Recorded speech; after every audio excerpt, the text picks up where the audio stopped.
Muchísimas gracias por estar aquí. Sabemos que es un día difícil por el calor, por el fin de semana largo, pero de verdad les agradecemos porque es un honor tener con nosotros a estos 4 escritores que de una u otra forma han estado muy conectados con nuestro país, Grecia. Como ya lo descubriremos pronto con la charla que tenemos, es Grecia como inspiración literaria. Tenemos con nosotros a María José Solano, a Pedro Olaya, a Dolores Payás y la moderadora de hoy es nuestra querida directora del Instituto Cervantes, Pilar Tena. Así que los dejo con Pilar y que descubramos también esa fuente literaria que nos tiene este hermoso país. Muchas gracias.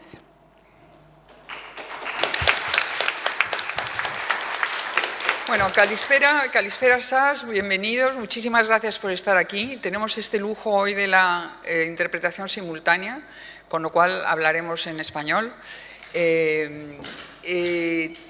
A mí esta mesa me hace una ilusión muy especial, la verdad. Me encanta estar con mis 3 amigos españoles. Tenemos una andaluza, un asturiano y una catalana.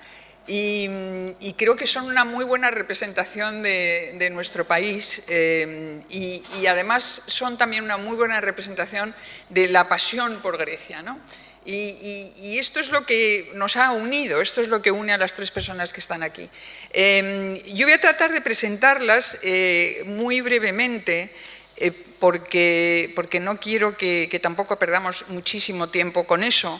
Pero creo que es necesario que se den cuenta de las personas ante las que estamos. Pedro Olaya, al que probablemente todos ustedes conocerán, es escritor, helenista, profesor, traductor, cineasta y lleva viviendo en Atenas desde el 94, desde 1994. Él es en España considerado la persona que más sabe de Grecia y el referente, ¿no? Cuando a mí me destinaron aquí, lo que hice fue leer los libros de Pedro, no todos, pero porque son muchos, pero algunos de ellos, especialmente acababas de publicar Palabras del Egeo, que es un libro precioso que me hizo enamorarme del idioma, de la lengua griega que no puedo hablar, que trato de conocer pero que no puedo hablar, pero que te enamora cómo explica Pedro, ¿no? Él ha sido nombrado, algo que nos impresiona mucho, embajador del helenismo por el Estado griego, ¿no? Pero también es caballero de la Orden del Mérito Civil y miembro del Centro de Estudios Helénicos de la Universidad de Harvard. Su editor en España es Acantilado, la mayoría de tus libros están publicados por Acantilado y voy a nombrar los más destacados, que son Historia Menor de Grecia, de 2012, Grecia en el aire, de 2015, de Senectute Política, de 2018, Palabras del Egeo del 22. Ha hecho muchas otras cosas, ha hecho cine, es un hombre del Renacimiento que puede con cualquier cosa que se le ponga delante y que es para nosotros siempre un orgullo cuando vienen españoles aquí, cuando vienen gente de Latinoamérica aquí y Pedro, de repente en Pedro encontramos condensada toda la sabiduría por este país. Por eso pensamos que era una persona esencial para tener en esta mesa de la inspiración de Grecia. María José Solano es autora de Una aventura griega. Este es el libro por el cual nos hemos decidido y nos ha gustado invitarla hoy. Y Jerez, que está publicado por Tinta Blanca, también La mujer que besó a Virgilio, que es el último libro que ha publicado, yo entiendo. Ella es columnista de ABC, es licenciada en Historia del Arte por la Universidad Complutense, máster en Gestión Cultural por la Universidad de Salamanca y cofundadora de Zenda Libros, que es una revista digital extraordinaria que ha tomado una fuerza enorme en España y que está cofundada con Arturo Pérez Reverte. Colabora en otros medios, en revistas, en el ABC Cultural y tiene también un podcast, en fin. Y es también editora en una editorial que se llama Zenda Edasa, de novelas clásicas, y también directora de un taller de pintura. Esta gente, qué barbaridad, es que hacen de todo. Bueno, también ha trabajado mucho tiempo en la Real Academia, Real Academia Española y bueno, y también ha sido profesora de Historia del Arte en la Universidad de Nebrija. Paso ya a Dolores Pallás, que es también, en este sentido, una mujer muy polifacética, porque originalmente se dedicó al cine y luego lo que ha hecho básicamente, además de muchas otras cosas, es escribir sus propias obras, sus propias novelas, pero además traducir. Es una gran traductora muy reconocida. Ella ha vivido en muchos países, es enormemente cosmopolita y siempre dice que su ecosistema favorito es Babel, ¿no? que es la posibilidad de encontrarse bien en cualquier sitio. Grecia es su sitio de su casa de adopción.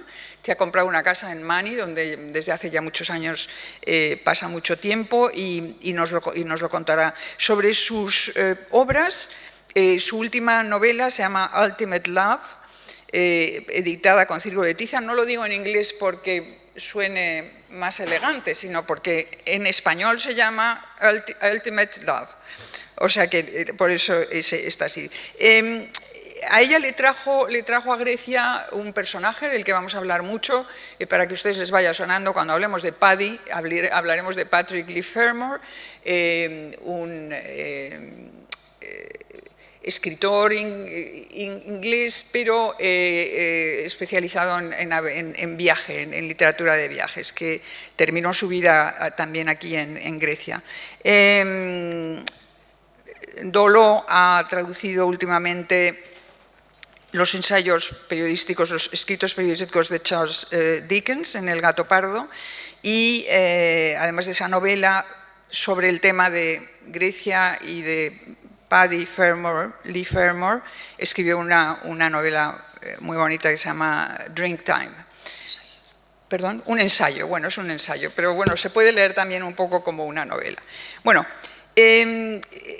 vamos a hablar de la inspiración, ¿no? Qué gran cosa es la inspiración, ¿no? Sobre todo la falta de ella, ¿no? que es un tormento. Así que, bueno, los que son capaces de encontrar la inspiración en algo que va a servir de fuente para el resto de su carrera literaria, tienen una enorme suerte, ¿no? Los escritores han hecho de todo, han confiado en los dioses para que les inspiraran, han esnifado cocaína, han bebido con combinaciones de todo tipo de pócimas para que les inspiraran y a veces eso ha funcionado. Luego también hay la escuela dentro de los escritores que dicen que lo que hay que hacer es trabajar. Pues sí. Eso que es una lata, pero ahí el pionero era Flaubert, que era un gran... Se consideraba la escritura como una especie de esclavitud, que ahí había que estar ahí, había que sufrir, había que hacerlo, ¿no?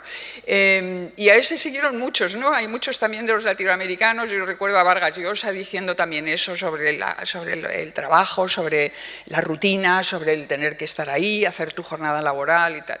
Y algunos otros, ¿no? Entonces, bueno, quiero empezar a preguntar un poco por eso, ¿no?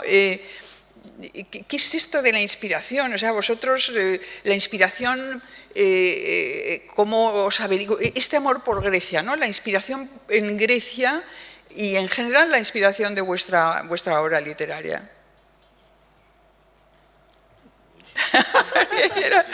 Venga, vaya, José, empieza tú, que estás allí.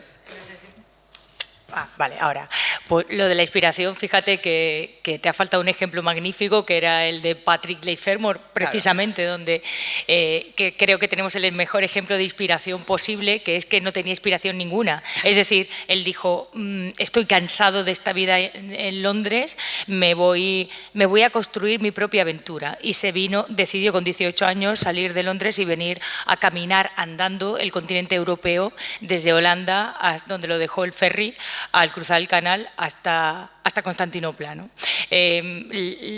Quizás por eso me enamoré de él, porque en mi caso yo lo que soy es lectora, llevo leyendo toda mi vida y siempre deseé dedicarme profesionalmente a leer. Yo deseaba encontrar un trabajo en el que me pagaran por leer y al final lo encontré. Y de forma accidental surgió digamos, la manera de sentarme y contar cosas, ¿no? De forma completamente accidental. Porque los artículos de viajes que yo publicaba en Zenda vinieron mucho después de haber viajado, ¿no? Pero el libro que es el que me ha traído aquí, a Grecia, y el amor que he desarrollado por este país, viene del amor, de un enamoramiento real por un hombre muerto que es Paddy. Y eso fue lo que me hizo querer seguir sus huellas, un poco como él hizo con Lord Byron o con sus propios sueños, y sentarme a escribir qué había ocurrido o qué me ocurrió a mí al seguir las huellas de un hombre muerto, que ese es el libro, esa es la aventura griega. O sea, al querer seguir las aventuras de un hombre muerto, construí mi propia aventura. Esa es mi inspiración, por lo menos en este libro. Sí, porque hay que decir, ahora paso la palabra a Pedro y luego a Dolo, tanto Dolo como Pedro tienen esta inspiración de Grecia, es más un amor un poco más entregado. Lo de María José es el poliamor. O sea, María José sí, le gustó Grecia mucho unos años, pero bueno, ella se va a Italia y se vuelve loca con Italia, se va a Inglaterra y se vuelve loca con Inglaterra. En fin, el siempre poliamor. He sido una lectora infiel. Siempre. Una lectora infiel, muy bien. Bueno, Pedro. Pedro, sí, cuéntanos, Pedro, cuéntanos tú, porque todas queremos ser como tú, queremos escribir como tú, queremos saber todo lo que tú sabes. Qué barbaridad, que no sé si hay algún notario en la sala para que tome nota de todo esto que estás diciendo de mí, pero bueno, me abrumas con tantos elogios y me has puesto el listón muy alto. Espero no defraudar. Bueno, mira, para mí la inspiración es un estado de atención, sobre todo, es vivir en un estado de atención, de alerta, de permeabilidad, de sentidos abiertos. Y eso quizás tenga también que ver con la disposición a recibir esa ayuda de las musas, ¿no? y de la inspiración como algo que realmente viene de fuera. Pero hay que estar también dispuesto. En mi caso, lo único que intento es cultivar esa parte que me toca, la de estar atento y la de estar dispuesto. Y Grecia, pues en mi caso, ha sido una fuente de inspiración permanente porque lo ha sido de por sí para la historia de la humanidad. Es decir, a mi modo de ver, lo que hace grande a una cultura es su capacidad de inspirar a otras, su capacidad de dejar frutos duraderos, de seducir a otras culturas, de inspirar algo nuevo. Y si lo enjuiciamos desde este presupuesto, pues es un hecho histórico que Grecia ha tenido la cultura más inspiradora de la historia, la cultura que ha conseguido seducir a otras culturas de una manera más clara y permanente. Y de hecho, aunque si nos centramos solamente en lo que ha supuesto la inspiración en el terreno de la literatura, es decir, de la logotecnia, del arte del logos, pues Grecia nos ha legado no solo las bases de toda nuestra lengua y nuestra manera de pensar el mundo, hasta extremos insospechados, que es el tema del libro de palabras del Egeo, dicho sea de paso, sino que nos ha legado todos los géneros literarios en los que nos expresamos actualmente, ¿no? Desde la propia historia, desde la novela, el teatro, la épica, la lírica, el encomio, el epitalamio, hasta los géneros más menores, ¿no? Es decir, su inspiración ha sido fundamental. Si nos atenemos simplemente a los textos más antiguos de la literatura griega, por los que todos seguimos sintiéndonos inspirados, ¿no? En los textos de Homero, pues ahí tenemos ya las dos grandes metáforas de nuestra actividad literaria. Tenemos esa metáfora de la vida como lucha, que es la Ilíada, y la metáfora de la vida como viaje, que es la Odisea. En una especie de suerte, incluso yo creo que pretendida, de extraña simetría, en la que la Ilíada es es la historia de un lugar por el que luchan muchos hombres, y la otra es la historia de un hombre que recorre muchos lugares. Pero ambas, a su vez, han conseguido llegar a ser la historia de todos los lugares y de todos los hombres, ¿no? Entonces, yo creo que ese principio de universalidad que logra la literatura griega en su conjunto, pero que lo logra ya desde desde los textos más antiguos, desde los textos de homéricos, de universalidad, no en el sentido de lo pangosmio, en el sentido, digamos, geográfico, sino de lo pananthrópino, en el sentido de aquello que atañe a todo ser humano. Esa idea de universalidad en sentido humano, que está ya tan definida en la historia en Homero, que todo a partir de ahí parece que es una cuesta abajo, ¿no? Pues es para mí lo más atractivo de la cultura griega. Y si he creado muchas cosas volviendo a la cultura griega, es por la complicidad que ofrece, porque es un marco de referencias común que tenemos con la cultura universal, porque la cultura griega no es la cultura de un lugar o de un pueblo, es la cultura universal en ese sentido más transversal, horizontal y verticalmente del término, diacrónicamente y sincrónicamente. Entonces, eso es lo que me ha atraído más a mí, y la verdad es que cada vez que he hecho algo desde aquí, porque he procurado siempre, ya respondiéndote desde mi perspectiva personal y no ya desde una historia de la cultura, ¿no? Mi deseo era siempre hacer helenismo in situ, no hacer helenismo en la distancia, sino estar en contacto con las fuentes, con los lugares, con la lengua, con las personas, con los estímulos, ¿no?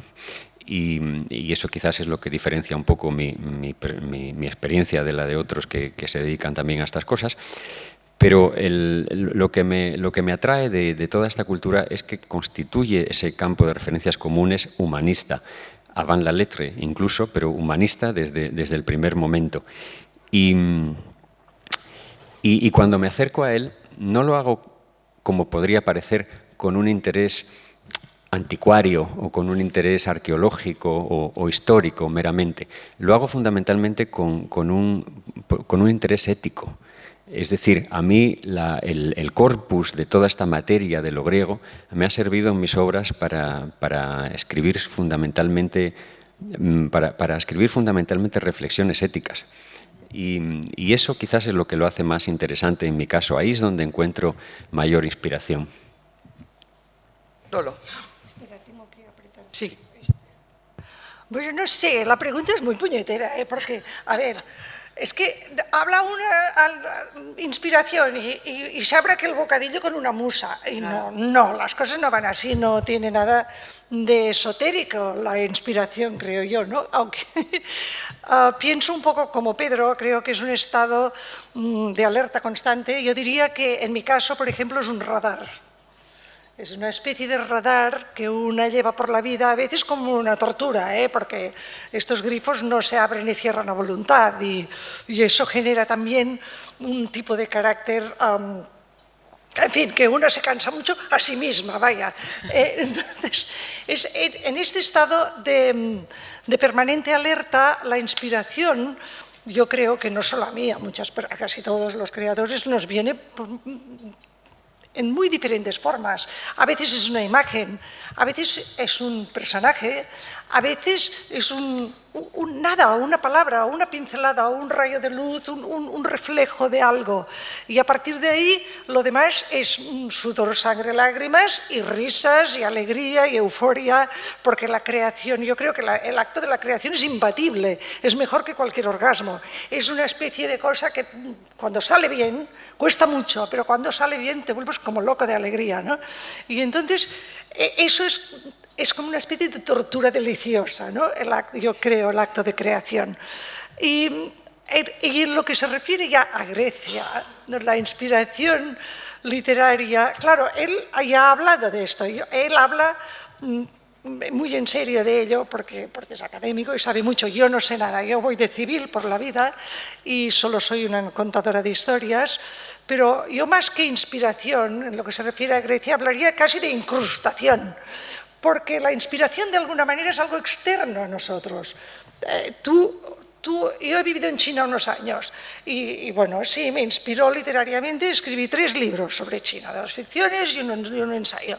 Eso, pero está fuera de mí, está fuera, es ajena a mí. Grecia está dentro de mí. El sedimento que arrastramos todos es griego. Somos griegos y cuando vives en otro continente lo notas de inmediato, incluso en América. Yo he vivido en México también y pese a la lengua, no son europeos, nosotros somos europeos, somos griegos. Entonces, tan es así, tan para mí es de momento, llevo 11 años, tengo casa aquí desde hace 11 años. De momento estoy tan incrustada aquí que ni siquiera me veo aún capaz de escribir sobre Grecia. Es como un sentimiento de pudor inmenso, ¿no? Como una cosa, es una emoción que aún no me veo con ánimos de transmitir a nadie. Es mía, de momento. Quizá con el tiempo pueda. Y tampoco quiero exponer a mis amigos griegos, ni a mi gente, ni incluso ni mis paisajes. Es una cosa muy curiosa, ¿no? En cambio, de otras cosas puedo hablar tranquilamente. Y, en fin, pero entonces lo que Grecia sí me da es un marco maravilloso para crear. Yo tengo una casa en un pueblo muy pequeñito donde no hay nada, ni siquiera no hay tiendas, no hay cafés, no hay nada. Y yo tengo silencio, salvo las riñas de los gatos y la iglesia y tal. Y allí yo trabajo digamos que me siento tan cómoda y tan en casa. Es una sensación muy curiosa porque yo creo que es Yo no soy viajera, yo soy una expatriada. Yo viajera no soy. A mí me gusta llegar a un lugar, instalarme, sentir la respiración del lugar. Y aquí me siento en casa. Yo me siento más protegida aquí en Grecia por mis vecinos, por mi gente de aquí, que no en mi lugar de origen. Es una cosa muy curiosa. Supongo que la expatriación consiste en esto, de alguna manera, ¿no? Uno rechaza su lugar de origen por razones que no son ni racionales, ni reales, no se pueden ni argumentar. Es algo muy, muy instintivo. Grecia es, digamos, mi paisaje interior. Es el mío, es intransferible y es mío, y es mi casa. Bueno, María José decía en alguna entrevista que te hizo, yo creo que la he pillado por ahí en internet, que Dolores Pallás forma parte de una nueva categoría de autores que podríamos definir como apátridas literarios, ¿no? Esa era la expresión que tú utilizabas, ¿no? Escritores que se mueven en distintos lugares, que están cómodos y que bueno, no se sienten tan determinados por esos clichés del nacimiento, de la lengua y demás, ¿no? Pero volviendo a lo que decía Pedro, ¿no? De la influencia de la Grecia clásica en la cultura moderna, ¿no? Eso es una cosa tan evidente que, claro, para nosotros, 4 españoles que llegamos a este país, pues obviamente estás encontrando las raíces de nuestra cultura occidental, ¿no? De hecho, leía el otro día que Antígona es la obra de teatro más representada en el mundo. Con 2500 años, ¿no? ¿no? Tú, Ismene, mi querida hermana, todo aquello. Con estas palabras empezaba, eso hace 2500 años, el poeta trágico Sófocles empezó a contar la historia de Antígona a los antiguos griegos en la Acrópolis de Atenas, aquí al lado, ¿no? Durante el festival en honor de Dionisio, el dios del teatro. También, como nos ha contado Pedro, ¿no? Como ha hablado Pedro, pues Homero, todo este símbolo, ¿no? También la relación que hay un poco simbiótica, ¿no? Entre el arte y la literatura griega. Todo eso nos dice a nosotros muchas cosas. Es nuestro, no hay que ver, más que ver la portada del último libro de María José, que se llama, ¿cómo? ¿Virgilio? La mujer que besó a Virgilio. La mujer que besó a Virgilio. Entonces es la cara de María José con la cabeza de Virgilio, ¿no? Y entonces estos son nuestros cánones, ¿no? Los cánones de belleza, los cánones también de los filósofos con los que vivimos, lo que es la verdad, lo que es la vida, lo que son los principios, ¿no? Bueno, cogí aquí también unas citas de Aurora Luque, que estuvo el año pasado aquí, una poeta extraordinaria, que decía, ¿cómo podría desintoxicarme? Dependo de por vida de una droga de Grecia, ¿no? Ella realmente le ha marcado muchísimo su creación literaria y su vida también, ¿no? Y ella eligió la poesía, ¿no? Entonces, ¿qué pensáis de los géneros, los distintos géneros en los que se puede traducir esta vocación griega, ¿no? Esta fascinación por Grecia, ¿no? Fíjate que cuando hablaba antes de no tener inspiración o sí tenerla y de ser una lectora infiel y de ser o no ser un viajero, en mi caso, ser viajera significa pertenecer a un territorio, a una patria que es el Mediterráneo. Mi patria es el Mediterráneo y yo me siento cómoda desde Cádiz a Estambul, es decir, en las dos cuencas, al norte y al sur. Yo me he movido mucho por el mundo y he decidido, cuando he llegado a esta edad donde la escritura forma parte importante de mi vida, he decidido, pero por pura decantación intelectual, que el Mediterráneo es mi patria y que este lugar es donde yo me muevo. Y me muevo por todos los lugares, por todas esas cuencas, por esa cuenca al norte y al sur, ¿no? Grecia, cuando yo llegué a Grecia buscando a un hombre que también le movió que también le pasó un poco lo que me pasó a mí, ¿no? Venía buscando una aventura y se enamoró de un lugar deconstruido. Es decir, Grecia tiene algo que para alguien que vive entre libros y de su imaginación, como somos los escritores, tiene algo muy importante, y es que te deja huecos para la imaginación, te deja huecos para la creación. Por supuesto que cualquier lugar es inspirador, pero en mi caso, Grecia, la sorpresa de estar en Grecia, de caminar por Grecia, yo seguía los pasos de un hombre, pero me encontré con una patria, y en la aventura griega, al final, cada rincón, cada rayo de sol, cada ruina donde me sentaba a leer o a mirar, de ahí surgían ideas, recuerdos y lecturas. Es decir, Grecia, el género, y tú me preguntas por eso, para mí Grecia, el Mediterráneo, es un género en sí mismo de creación. Y en mi caso, desde luego, Grecia es perfecta para el género literario que más me interesa, que es el género de viajes, porque creo que es un género total. El género viajero, los viajeros que escribían, ya sean los viajeros profesionales, los del Grand Tour, o los viajeros posteriores, o incluso los que más me interesan a mí, que son los escritores, los novelistas, que accidentalmente no tenían más remedio que escribir porque la belleza era tanta, porque la inquietud era tanta y la inspiración tanta, que se sentaban a escribir sobre sus viajes, ¿no? Entonces, yo cuando hablo de viajar y hablo de moverme y hablo de escribir, en realidad estoy hablando de lo mismo, que es leer en movimiento. Para mí el género, ahora que preguntas, el género perfecto de esa forma de imaginar y de construir es el género de viajes. ¿Una aventura griega es un libro de viajes? Una aventura griega es una crónica. Yo siempre digo que no soy una escritora profesional, soy una escritora emocional, soy una escritora sentimental. Soy una viajera sentimental, una viajera del 19, adaptada a mi tiempo, pero yo soy una escritora del 19.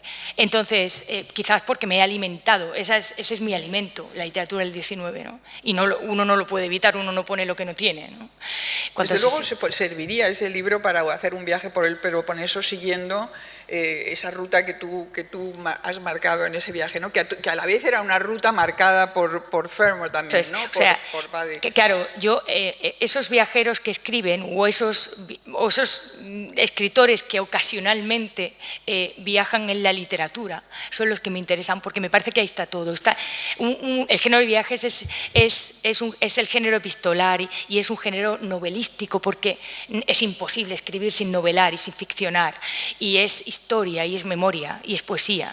es el género total para mí. Entonces, por eso me interesa tanto, creo que es perfecto. Y Grecia es perfecta porque en Grecia, si no llevas libros en la mochila y en la cabeza, si no tienes cierta sensibilidad, en Grecia no encuentras más que piedras. Hay otros lugares como Italia, como España, donde te lo dan hecho, tienes pues, un alcázar, una catedral, una iglesia, una plaza mayor, pero en Grecia tienes que llevar, es un reto, porque Grecia te reta a ver qué sabes de mí, ¿no? Y eso me interesa, como me interesan las personas misteriosas, a ver qué sabes de mí. Eso para mí es fundamental, por eso me enamoré de Grecia. Interesante. Bien. No sé si nos hemos perdido un poco en tanto estímulo de preguntas y respuestas. No pasa nada. Volvemos al tema de los géneros, quizás, para responder. Bueno, como te decía al principio, en mi primera respuesta, Grecia nos dio ya estructurados todos los géneros en los que nos expresamos literariamente. Y creo que esos géneros no son más que la distinta forma en que puede aflorar un mismo contenido, que por dentro hay vasos comunicantes que los unen, ¿no? Quizás, como decía María José, quizás el género de viaje permita también esta inmersión en distintos terrenos o este género híbrido. A mí me interesa en cierto sentido el género del viaje, pero me interesa más el viaje al interior, el viaje reflexivo de uno, porque creo que hay algo que hace diferentes a los sitios, que somos nosotros, ¿no? Nuestra percepción de los lugares. Dicho de otra forma, no es lo mismo Nueva York para Woody Allen que Nueva York para King Kong, ¿no? Para que se pueda entender más gráficamente. Cada uno genera una relación diferente con esa ciudad. Entonces, es la relación que cada uno pueda generar con Grecia, en este caso, es una relación biunívoca. Depende mucho de lo que uno pueda proyectar sobre ella, que es lo que venía a decir también María José. En eso estoy totalmente de acuerdo, ¿eh? Es una reacción biunívoca. Es una cuestión de combustión entre lo que uno aporta y ese medio. En el caso para mí, en el caso de Grecia, esto es una combustión muy rica y muy alimentada por muchas cosas que pertenecen a la experiencia personal de uno mismo, pero pertenecen a la experiencia humana ya de generaciones y generaciones y constituyen todo ese mundo de referencias del que hablaba antes. Con lo cual, pues es algo que yo creo que se puede sentir en un sitio como este y que no se puede sentir de la misma forma en otras latitudes, ¿no? No digo que otros lugares no sean inspiradores, pero aquí hay una velocidad adquirida muy grande y muy compartida. Y pues quizás en gran medida este viaje inspirador y este viaje que acaba sacando determinadas obras, en nuestros casos, pues es en el fondo un ejercicio de conciencia, de ir dándonos progresivamente cuenta de hasta qué punto somos griegos, hasta qué punto formamos parte de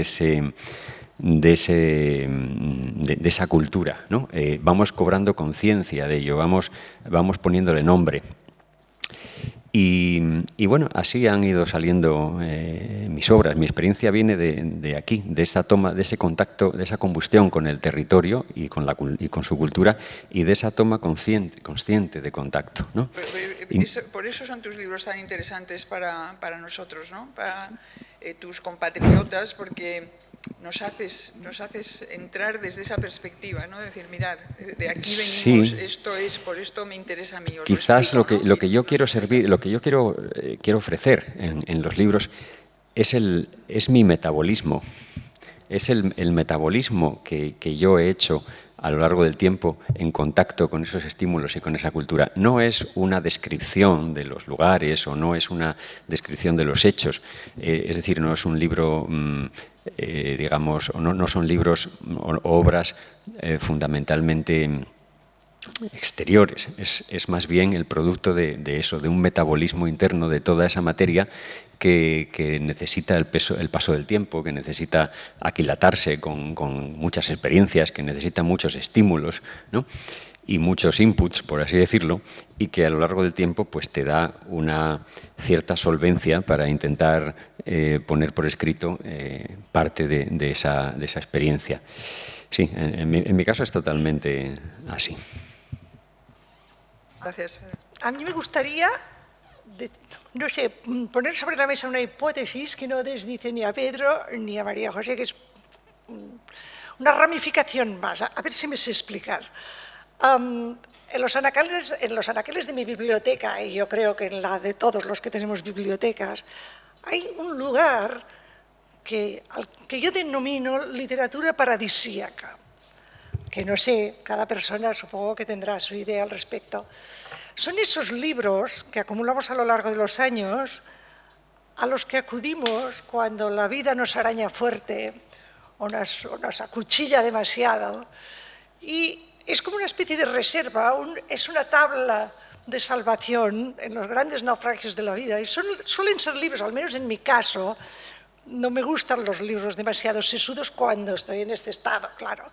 Entonces, estos son libros en los que es un escapismo de calidad, digamos, donde los personajes son nobles, los conflictos se resuelven con un chiste o con una escena de comedia, donde la vida fluye con una belleza extraordinaria y donde no nos puede pasar nada malo, seriamente malo, quiero decir. Y me doy cuenta, ahora escuchándoles a ellos dos, que en mi literatura paradisíaca creo que al menos el 80% de libros son sobre Grecia. Es decir, que de alguna manera Grecia ha sido un marco paradisíaco para muchos escritores. Muchos. Si te pones a pensar, desde los Darrell, los dos, a Henry Miller, Robert Byron, es que hay tantos, hay muchísimos. Y no recuerdo en este momento, o quizás es lo que decías tú, Pedro, ¿no? Que nosotros estamos, ¿cómo se llama esto? Tenemos un viaje, no sé cómo se llama ahora en español, no me sale. Bueno, somos parciales porque somos griegos de alguna manera y por lo tanto este es nuestro paraíso definitivo, ¿no? Pero sí que lo de la literatura paradisíaca me parece no sé, a mí Grecia me ha salvado en momentos duros de la vida. Yo recuerdo una vez que estaba en una crisis espantosa y que me la pasé aferrada a las islas griegas de Lawrence Darrell, pero aferrada, pero iba de isla en isla, de isla en isla, y tiro porque me toca y lo demás, y de ahí salí. Entonces, es curioso que Grecia esté presente en muchos de estos libros. Es una idea. Sí, no, es una idea que está muy bien, es muy interesante, ¿no? Esa fascinación que claramente a ti te da. Por supuesto, no se nos ha ni pasado por la cabeza en esta mesa ponernos a dar nombres de los cientos y cientos de escritores que se han inspirado en Grecia, que han venido a Grecia, que han vivido aquí, que han sentido absolutamente enloquecidos. Por eso queremos un poco ir a esta experiencia más próxima de los que estamos aquí y que podemos hablar de ello más cerca. Y vuelvo un poco a Aurora Luque otra vez, que Jaime Siles en la introducción, en el prólogo de Un número finito de veranos, que fue un libro que ganó el Premio Nacional de Poesía hace 2 o 3 años, decía que es la más griega de todas nuestras escritoras modernas y tiene... bueno, ella es traductora también, es traductora de Safo, ha traducido toda la poesía de Safo, yo creo, es una mujer que cuando viene aquí se la ve completamente fascinada y en su salsa. Y voy a leer un pequeño poema, adelantándome un poco al recital que tenemos después, pero bueno, para ponernos así en ambiente, un poquito, es muy corto. Los feroces racimos, palabras susceptibles de encenderse, risas como uvas frescas y doradas, cuerpos para tatuarlos con palabras, mares que se maduran en la luz. Los dioses no podrían darte más. Te dan, última fruta de la cesta, los feroces racimos del deseo, su pulpa ensangrentada. Entonces, para que nos pongamos así un poco ya en la cosa sensual, ¿no? Esa sensualidad tan enorme de Grecia, ¿no? Esa sensualidad del mar, la sensualidad del calor. Eso es muy impresionante, ¿no? Eso lo notamos, lo percibimos enseguida, ¿no? estas dos enamoradas de Paddy. Por cierto, os quería comentar que Adriana, lo hablamos con Adriana, y hicimos gestiones para intentar celebrar parte del festival en Cardamili, en la casa que pertenece al Benaki, la antigua casa de Paddy, que ahora vamos a hablar un poco más de él. La compró el Museo Benaki, en donde la compró una fundación. Bueno, venga, cuéntalo tú. No, Paddy y Joan, su mujer, dejaron la casa, el legado, dejaron la casa en su testamento a la Fundación Benaki. Vale. Eso es lo que hicieron. Vale. Entonces, con un proviso que era que, o sea, la casa iba a servir de residencia de scholars y académicos, escritores, durante 9 meses al año, y los 3 restantes iba a ser se podría alquilar para autofinanciarse, porque ellos dejaron la casa pero no dejaron dinero. Entonces la casa no es fácil, se puede visitar, hay algunos días, de repente en ciertas épocas del año que se puede ir a ver. Es complicado. Pero efectivamente ahora estaba en la época de verano en la que se trata de compensar los gastos del resto del invierno teniéndola abierta. Pero efectivamente, por eso no nos dejaron hacerlo ahí, ¿verdad, Adriana? Cuando lo estuvimos investigando y no pudimos hacerlo. Vamos a Paddy, y por eso te voy a dar la palabra a ti, Dolo, para que nos cuentes quién es este personaje, cómo le conociste tú. Un resumen muy rápido y luego también María José nos contará cómo entró ella, en cómo le conoció, y quizá, Pedro, contanos si tú tienes una visión también sobre su obra o sobre su... Yo creo que a Paddy los griegos lo conocen muy bien como héroe de la resistencia por el secuestro del general Crepe en Creta, y pienso que lo conocen muy bien por eso. Y bueno, no, yo lo conocí porque como traductora. Visitaba mucho Grecia yo, ya me gustaba muchísimo Grecia, y en una de mis visitas pasé a saludarle, estaba traduciendo un libro de él, nos caímos bien, me acogió con una gran generosidad y nos hicimos amigos, entre comillas, todo lo amigo que alguien se puede hacer de una persona que está al final de su vida, que apenas ve, que apenas oye.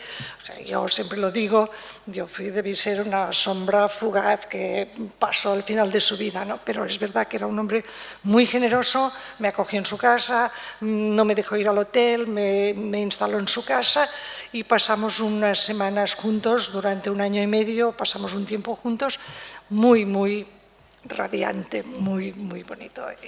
Era un gran escritor, era un hombre al que la etiqueta de escritor de viajes le molestaba mucho, de hecho.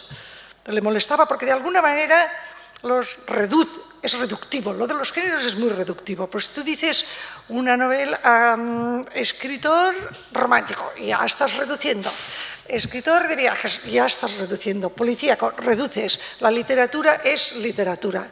Y es buena o es mala o es regular o es buenísima o es genial. Entonces, a Paddy no le gustaba que le llamaran escritor de viajes. Decía que él era un escritor que viajaba. Y es verdad que sus libros de viajes son muy peculiares porque levanta el vuelo hacia cosas que no son estrictamente la crónica del viaje, sino que se van muy por otras cosas. Y después tiene una cosa que para mí es fundamental. En los libros de viaje de Paddy, el yo está atrás. Porque hay una cosa que a mí cuando leo libros de viajes me acaba cansando mucho, que es el yo. Y él era muy listo, se retiraba. Apenas sale el yo, asoma la patita de vez en cuando. Entonces los libros fluyen y luego es gran literatura, es una literatura muy compleja, yo lo he traducido y es realmente dificilísimo, incluso para los angloparlantes es muy difícil. Mani es tremendo. Pero está es tremendo. Está en esa tradición inglesa, ¿no? de tantos escritores ingleses que nos han descubierto el mundo, ¿no? Que era una generación, porque fíjate, estaba él, estaba Billy Morse, estaba Robert Byron, estaba todo, y hubo toda una generación. Bueno, los ingleses siempre tienden a escaparse de su isla, de todos modos. Se escapan de los fríos y se van normalmente a sitios exóticos y calientes, pero escriben sobre ellos magistralmente, ¿no? Y nos han escrito la historia de algunos países ellos, la India, por ejemplo, y las aventuras nos han inspirado muchísimo. muchísimo, ¿no? Sí, en la gran tradición, de todos modos, la generación él era de la generación de Larry, de Darrell, y esta gente escribían todos muy bien, esta gente, con un léxico muy rico, no tenían complejos, era gente a la que no les daba miedo la literatura. Ahora tenemos mucho miedo de las palabras y cuidamos mucho de que el lector las entienda todas, de no utilizar palabras complicadas porque hay el lector. Esta gente escribían sin complejos, eran admirables cualquiera de ellos. La verdad es que coges muchos de ellos y te sorprende ahora con la visión que tenemos de decir, caramba, qué léxico, qué complejidad. Sí, María José. Sí, y yo cuando decía antes que el Mediterráneo es mi patria, quería decir también que me siento parte de una cadena interminable. Es así como me gusta sentirme, ¿no? Una continuación, sentirme en mi casa. Yo no me siento extranjero en ningún lugar, como decía Machado. Y cuando yo era pequeña, muy pequeña, como 5 años o por ahí, me compraron un álbum del que regalaban con el Colacao. Y entonces ese álbum se llamaba Los lugares de la Odisea. Y fue una cosa absolutamente azarosa. Bueno, yo vengo de una familia de lectores, universitarios, gente de libros y académicos, pero esto fue azaroso. Entonces yo ahí, en ese álbum, coleccionando Colacao tras Colacao, por las mañanas frías de colegio, los cromos de la Odisea, me enamoré de Ulises. Yo no sabía que estaba enamorado de Ulises, simplemente para mí fue determinante ese hombre en mi vida y las mujeres de ese mundo también. Entonces, cuando años después esa cadena se fue creciendo, se fue prolongando en libros, en vida, en viajes, conmigo como sujeto activo de ella, llegó a mis manos, porque lo encontré en una librería, en la mesa de novedades, un libro que se llamaba Patrick Leigh Fermor, escrito por Artemis Cooper. Era una biografía, la compré y la leí. Y ahí fue donde conocí a Paddy. Y dije, mientras leía aquella biografía escrita por una persona que yo desconocía, por una mujer, yo estaba volviendo a recordar a aquel héroe. Y yo decía, no es posible, esta mujer se está inventando las cosas.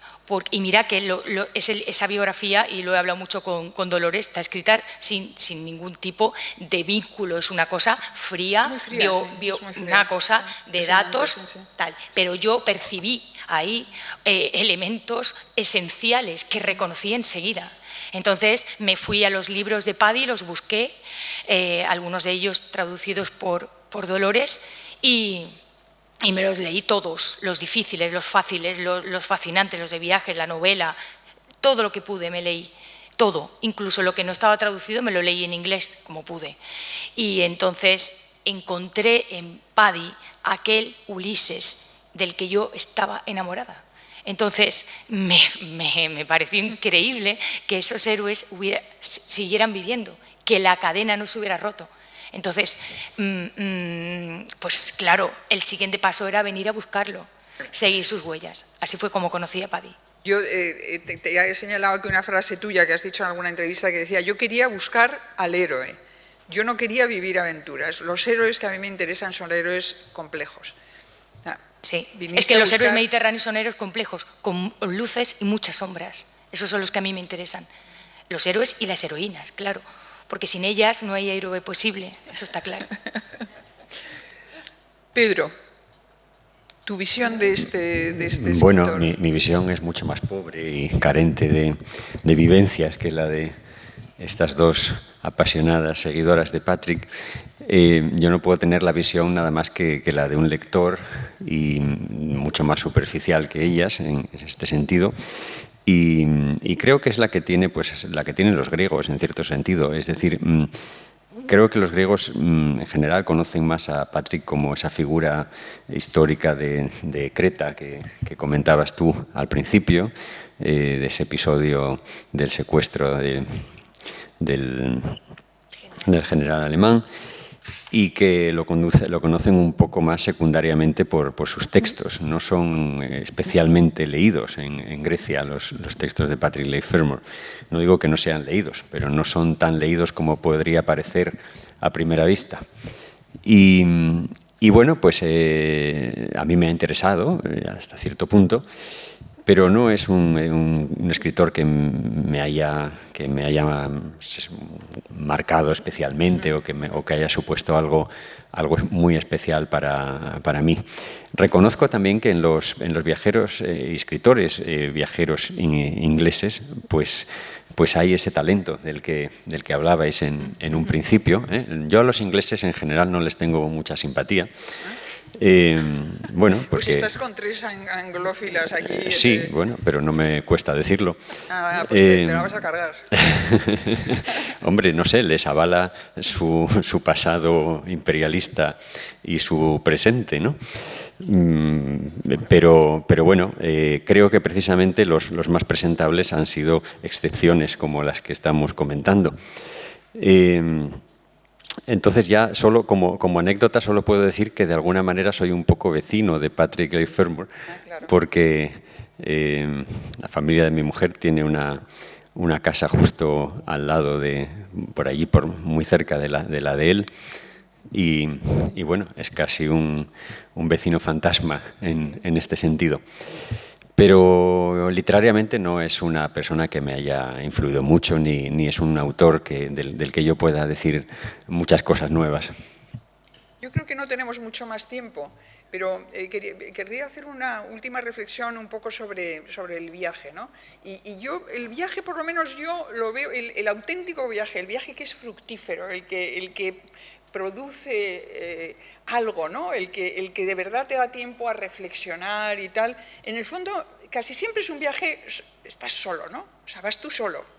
Tú no vas con alguien y comentando todo, no, déjame. O sea, ese viaje en solitario, para mí por lo menos es el sueño, que al final la vida te pone que puedes hacerlo o no puedes hacerlo. Yo he viajado muy poco sola, alguna vez me he escapado algo y me ha parecido una experiencia completamente distinta, ¿no? Irte 3 días tú solo a un sitio y hacer lo que tú quieres, como tú quieres, reflexionando como quieres, ¿no?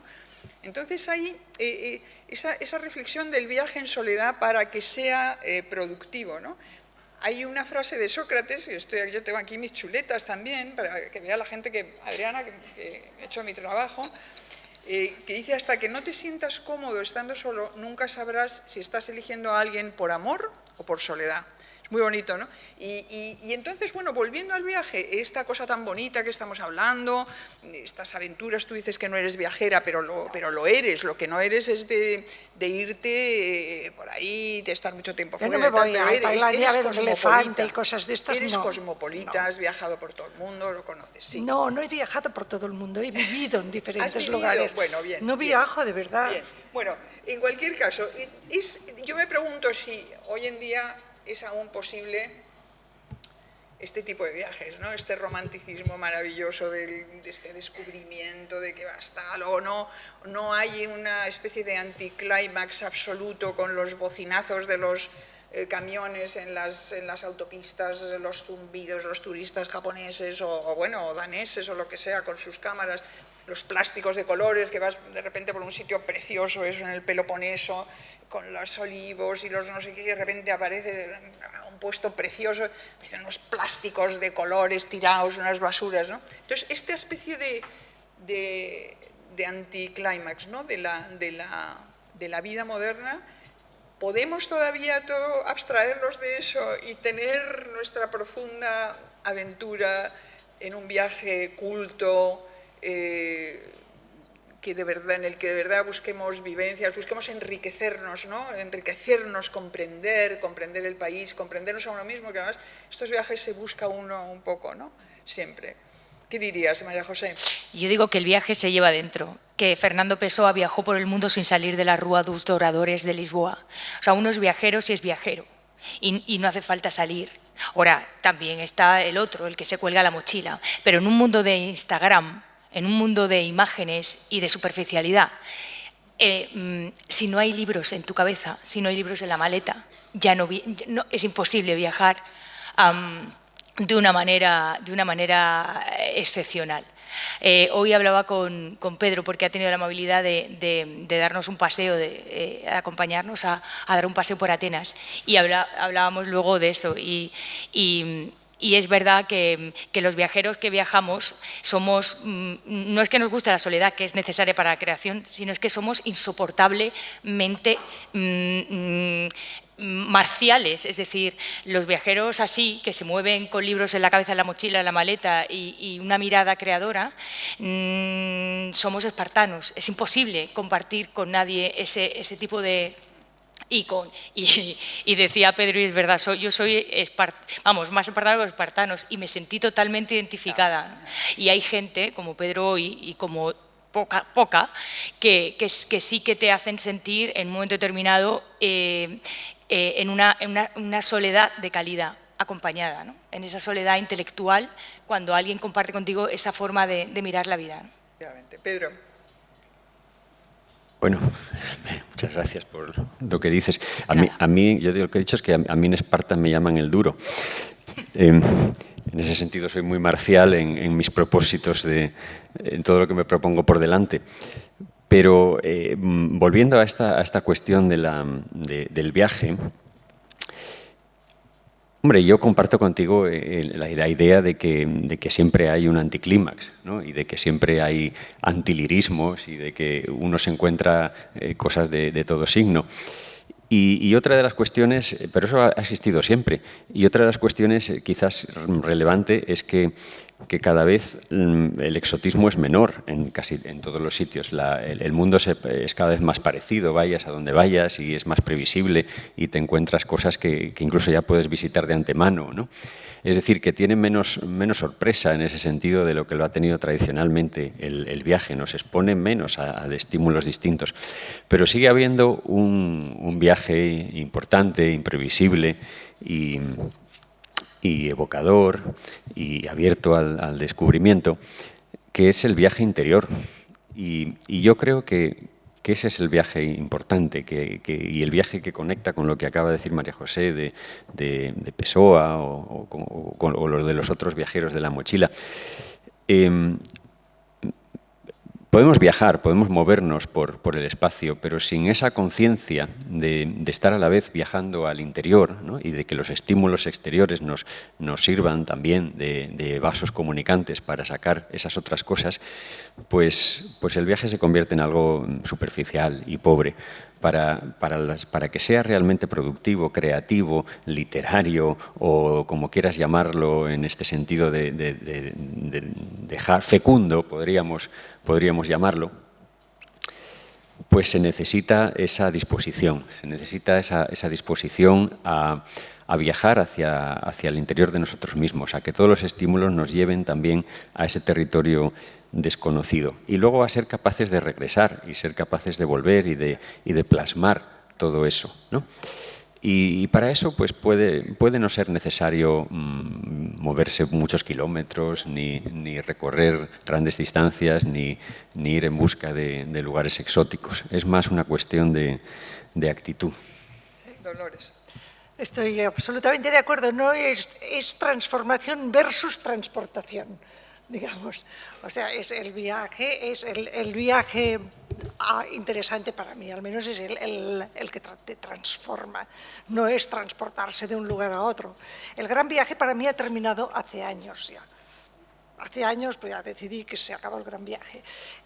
Pero el microviaje, con lo que dice Pedro, yo lo practico constantemente aún, y en realidad es bastante sencillo, ¿eh? Se trata de ir con los radares muy bien puestos donde no va nadie, a los lugares que no tienen nada que enseñarte, a los lugares que diríamos en México sin chiste, a los lugares normales.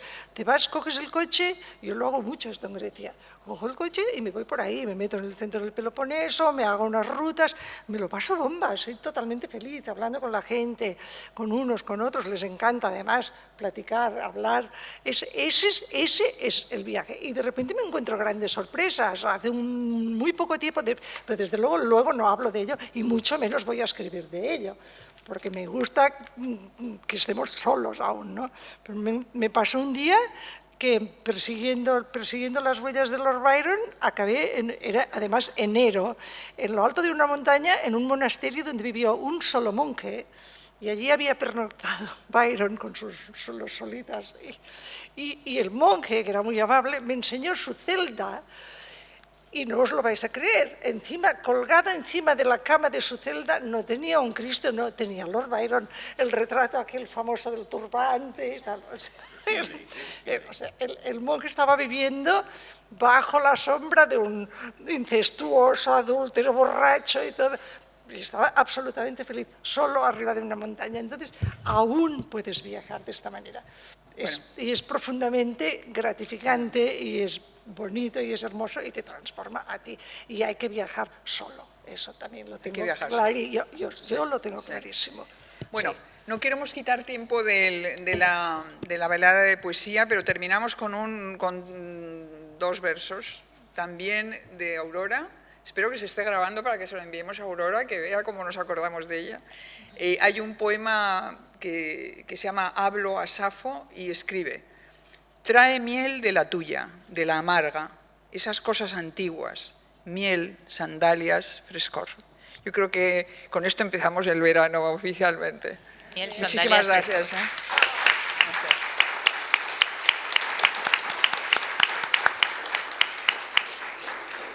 Fenomenal.